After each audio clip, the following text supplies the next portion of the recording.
তোমরা ল্যাপটপের স্ক্রিন দেখতে পাচ্ছ, এখানে একটি কাউন্টার ভেরিয়েবল আছে, দুটি ভেরিয়েবল আছে a এবং b দেওয়া আছে।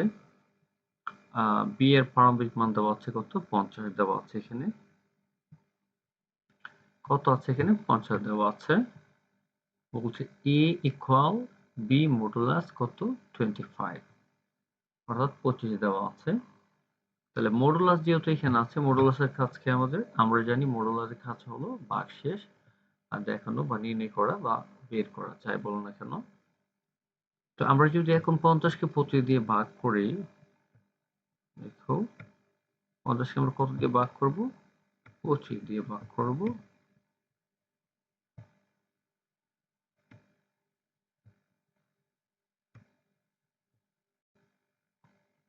কতবার যাবে, 2 বার দিলাম, 2 বার। তাহলে 25 দোকানে কত হচ্ছে, এখানে 25 দোকানে হচ্ছে 50। আচ্ছা, 50 থেকে 50 গেলে অবশিষ্ট কত, বাক্সের কত, 0। তাহলে দেখা যাচ্ছে কি এখানে a এর ভ্যালু হবে কত, 0। কেননা 25 দিয়ে যদি 50 কে ভাগ করে 2 বার যায় এবং বাক্সের থেকে কত, 0, কারণ মডুলাসের কাজ কি, বাক্সের বের করা। সো এর মান হবে কত, 0। ঠিক আছে, তো চলো আমরা নিচে আরেকটি প্রশ্ন দেখি যে আসলে কি আছে পরে। আমরা পরের প্রশ্ন একটু নজর দিই। দেখো এখানে আরেকটি এই টাইপের প্রশ্ন আছে। কি আছে দেখো, এখানে একটু লক্ষ্য করো। এর প্রারম্ভিক মান দেওয়া আছে 8 এবং বি এর প্রারম্ভিক মান দেওয়া আছে কত, 6। বলছে যে s equal a modulus b, অর্থাৎ এটাকে b দ্বারা ভাগ করলে ভাগশেষ কত হবে সেটাকে আমরা কোথায় অ্যাসাইন করেছি, s এর মধ্যে অ্যাসাইন করেছি। তো আমরা 8 কে এখন কত দিয়ে ভাগ করব, 6 দ্বারা ভাগ করব। কত আছে আমাদের, 6। ভাগ করলে কতবার যাবে, একবার যাবে। একবার যদি যায় এখানে বাদ দিতে হবে কত, 6। 6 বাদ দাও, 8 থেকে 2 6 চলে যায়, অবশিষ্ট কত থাকবে, থাকতেছে আমাদের 2। আচ্ছা 2 যদি থাকে তাহলে s এর মান কত হবে, 2 হবে। কারণ আমরা জানি মডুলাসের মানে কি, ভাগশেষ বের করা। সো আমরা ভাগশেষ বের করেছি কত, 2। তাহলে কি হবে, s এর মান হবে 2।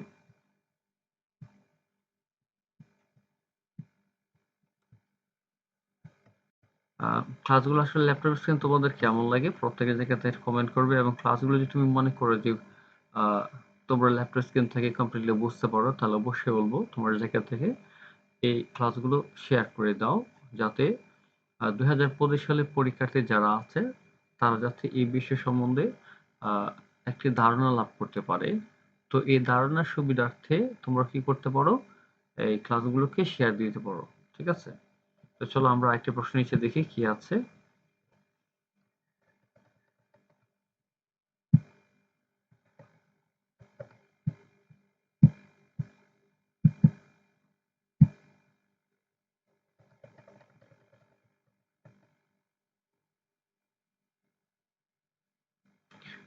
এই প্রশ্নটি খুবই গুরুত্বপূর্ণ একটি প্রশ্ন।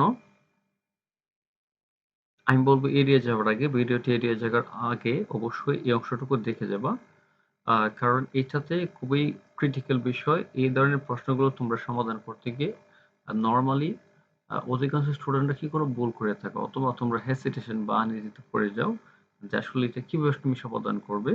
আজকে একটা একদম সহজ ট্রিক্স দেব, সেখান থেকে তুমি কি করতে পারবে, একদম ইজিলি কি করতে পারবে, এ মডুলাস বি মডুলাস সি এর মান বের করতে পারবে। তো আমরা প্রথমে কি করব, এই 54 কে 23 দ্বারা কি করব, আমরা ভাগ করে ভাগশেষটা বের করব। কি আছে আমাদের এখানে লক্ষ্য করো, এখানে দেওয়া আছে কত, 54, এখানে আছে কত, 23। এখন আমরা 54 কি করব, 23 দ্বারা ভাগ করব, কারণ a modulus B modulus C দেওয়া আছে। তাহলে আগে a কে b দ্বারা ভাগ করব, তারপরে c কে ভাগ করব। ঠিক আছে, আমরা 54 কে ভাগ করি, কত দিয়ে ভাগ করব, আমরা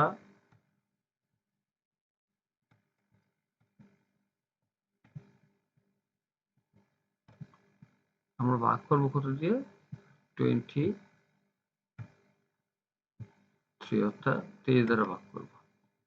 তো 23 দ্বারা ভাগ যদি করি কতবার যাবে, একবার যাবে।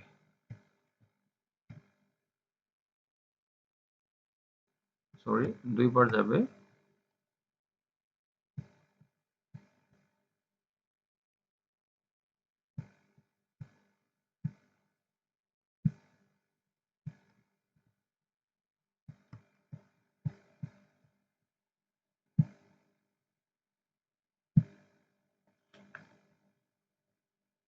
চুয়ান্নকে 54 কে যদি আমরা কি করি, এই 23 দ্বারা ভাগ করি, তাহলে বার্ষিক কত হবে? চলো আমরা এখন ভাগ করি।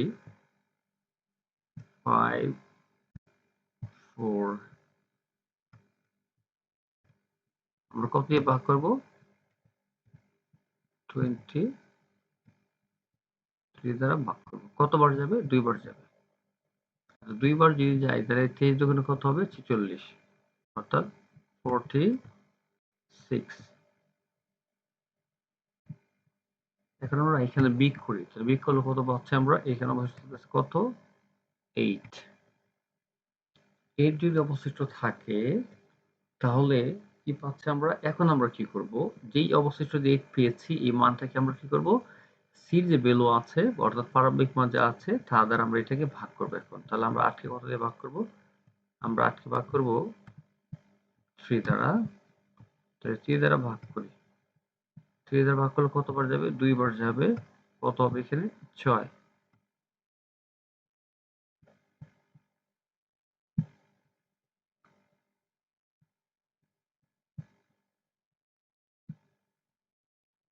এখন এখানে কত? 6।